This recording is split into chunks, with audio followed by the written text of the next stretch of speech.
বুঝতে পারবে না। বন্ধুরা, আমি খাচ্ছি আজকে সবিন দিয়ে ভাত।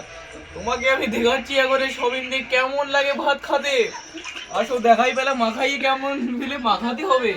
দেখো, পয়লা নেবার একটা আলু, সেটাকে গলাবা ভালো করে, তারপরে সবিন দিয়ে মিলোবা ভালো করে, এমন করে মিলোবা জানো মিলে যায় পুরোটাই।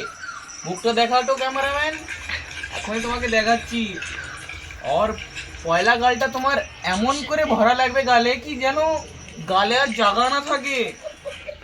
এরকম কমসে কম 3টে সবিন নেবা ভাতের উপরে, তারপরে এরম বা ধরে এমন করে ভরবা।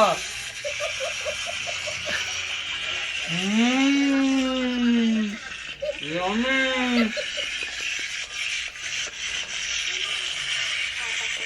এমন খালি পয়লা গালটাই নেবা, তারপরে অল্প অল্প খাওয়া, কেন গলায় পেলে মরে যেতে পারো।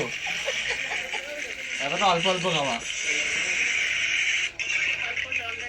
খাতে এমন ভালো লাগছে না, সবিন একদম মাংসের মতন লাগছে। বন্ধুরা, তোমাকে আমি এই ভিডিওর মাধ্যমে এটা দেখাতে চাইলাম, সবিনের তরকারির পয়লা গালটা হাতে বড় নেবা তাকি মুখটায় ভরে যায়।